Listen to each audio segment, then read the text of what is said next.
Jordan Mastrangelo, originaire de l'Argentine. So I'm back with another video. I had to make one, honestly.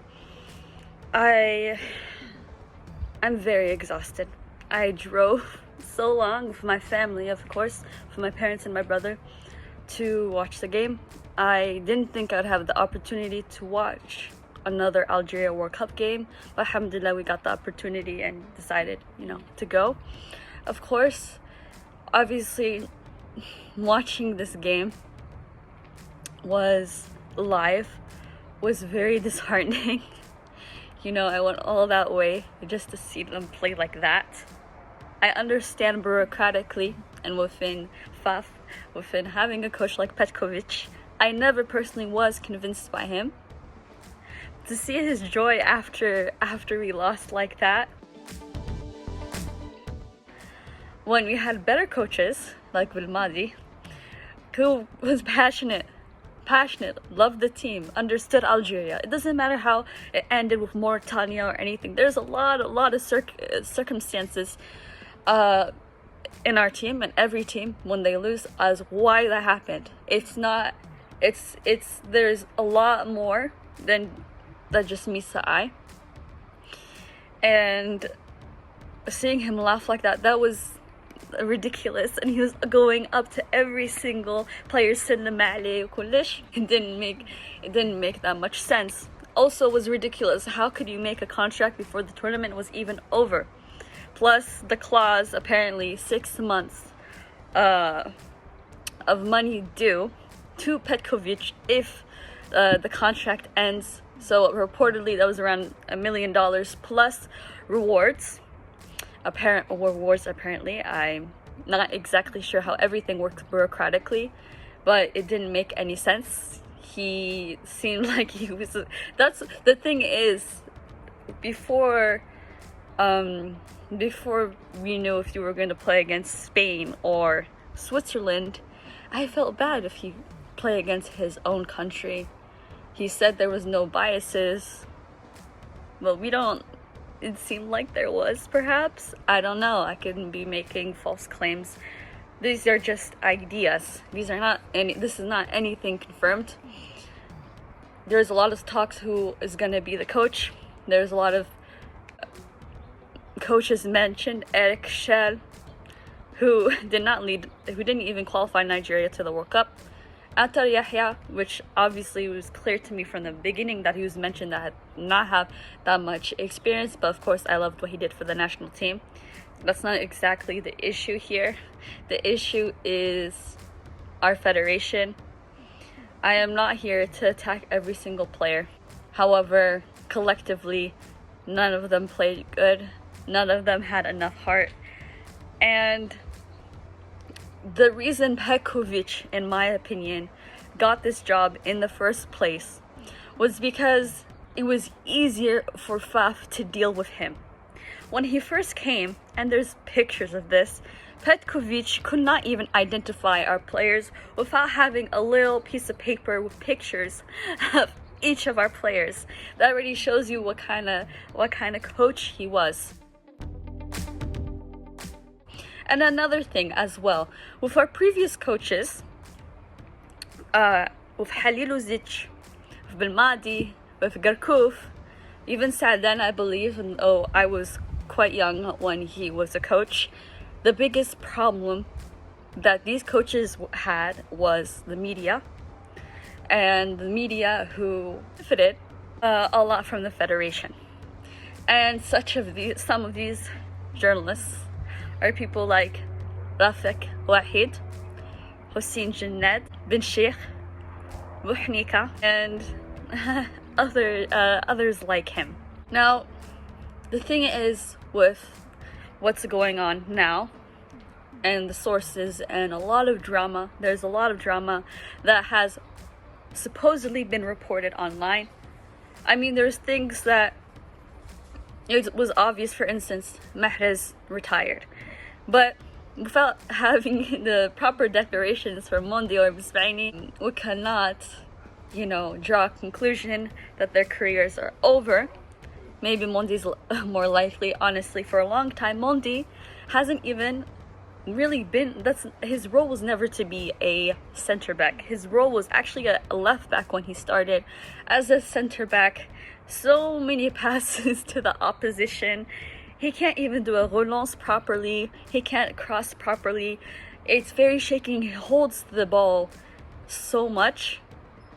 And yes, he has experience. I'm sure he's a good person, but football wise, he shouldn't have been there for that long.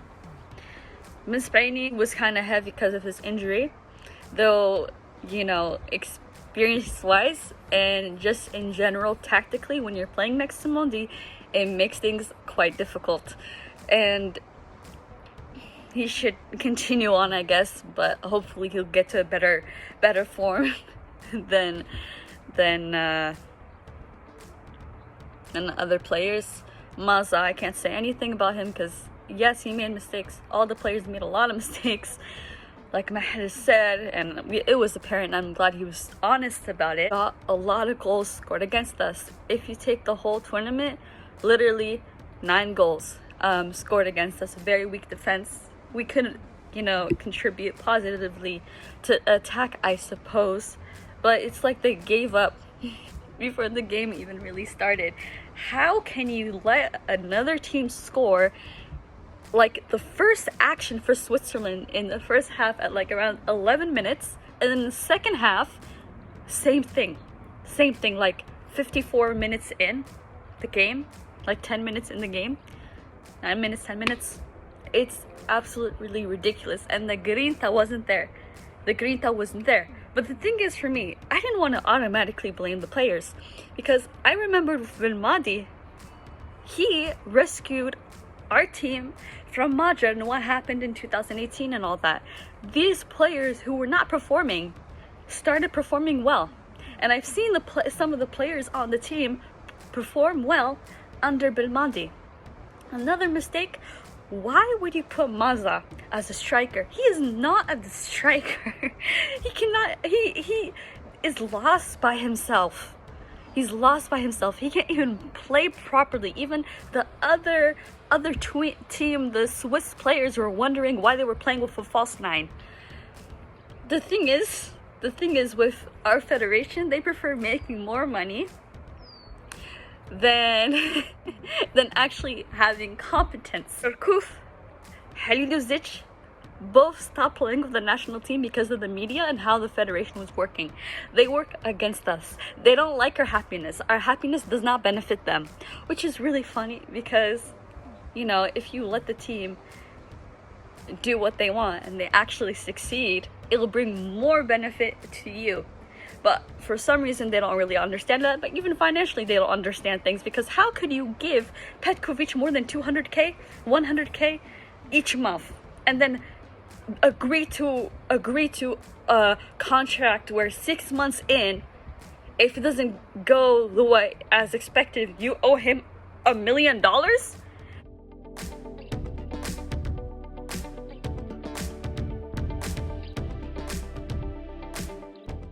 That's what the reports say. There's a lot of rumors online.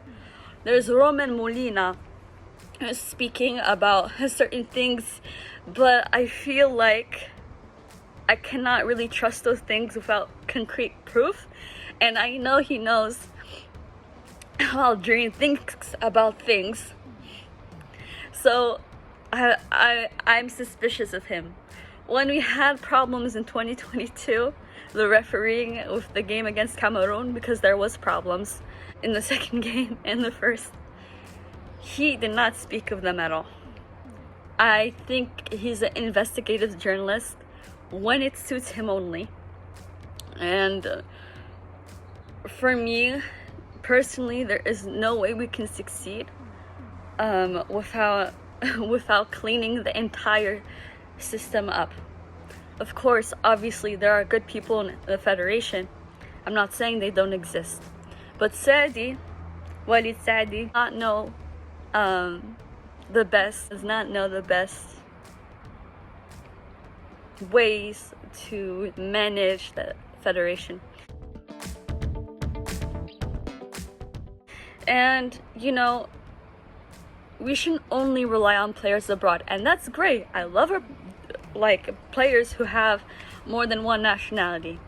However, we only had one school that was producing players, Paradu, Spain, Boudaoui, Urbina as well. He played for Paradu as well. We need more schools.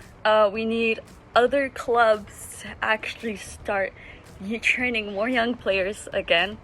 There's a lot of corruption. In general, a lot for people to even make it to the national team. They have to have a lot of connections as well, even if they're not talented enough. It's the system is so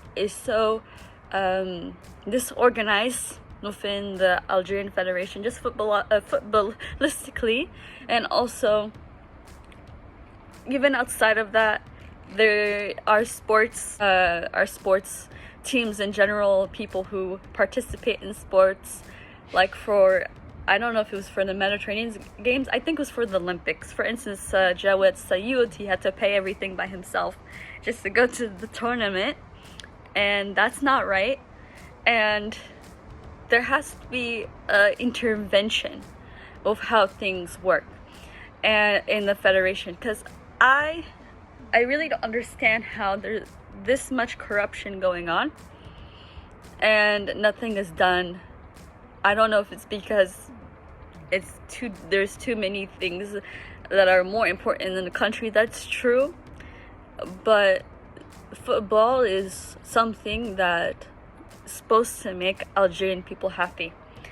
We love football more than a lot of other places, and for others it's just a sport. For us it's not. And I do remind myself it's just a sport at the end of the day. There'll be times that we'll come back, inshallah, but these problems, these internal problems, are not new at all. This has been going on, and it's better not to fall for sensationalized information either. We're not here to attack the players, we're here to attack the system. The system that has continuously failed us. There is no grinta, there is no harara. Petkovic did not have that emotion to motivate us. A coach is a big part of it. Obviously there is players that I prefer on the bench, but that's not really the point of this video. But corruption works well, I guess, in football, because you can see with FIFA what they're doing with Egypt, who, you know, were robbed essentially, and other teams as well. In the World Cup there is a lot of favoritism, and it's not fair. And even how the USA, where I live, decided to organize this tournament was really biased and unjust, and, you know, chose to go after people who are competent, who were hired by FIFA, who even played in the World Cup themselves. And I think it's very unfortunate that our things that we love, football, that is supposed to bring people together, has been dividing us instead. And, you know, with our coach, the coach we had, he had no system at all. He's changed, I think every game was a different lineup. There's no consistency. I am not gonna go over anything else related to internal problems with players and coach. I don't know really what's going on. No one really knows what's going on. This is just words. I cannot look at these news pieces and take it too seriously, because a lot of our media is against their own team as well, or even the country. But anyways, there's another subject to this.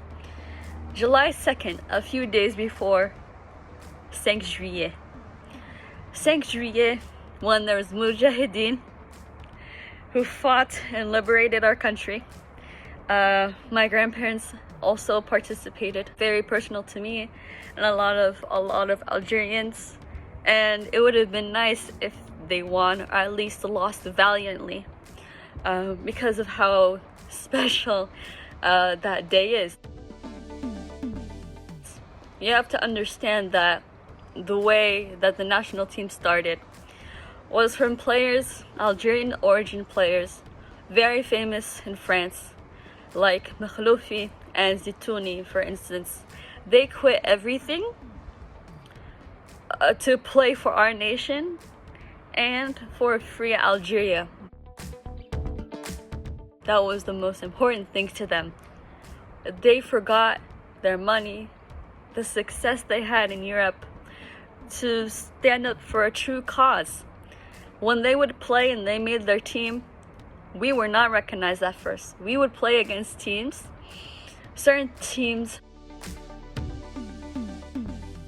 only certain teams. We couldn't play against everyone. And later on, you know, this team did a historic, besides just that, historic things.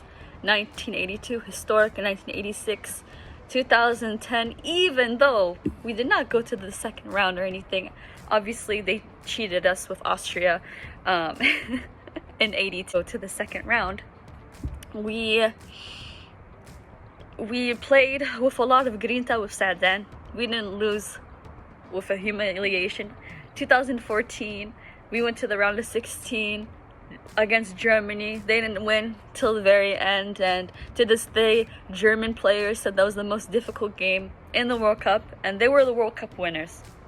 And then now, it's like, you know, we were scoring, but you could see tactically what was weak. This team, they had a lot of possession, but they didn't know how to score, and they make errors so easily, and they're playing with no soul, and psychologically, it's clear that there was a lot going on. For me, football shouldn't be ultimately just a game, but to us Algerians, it means everything. Inshallah, we will find a new system, a better coach, a better federation, but there's a lot of work to be done. Tahiyya Jazair.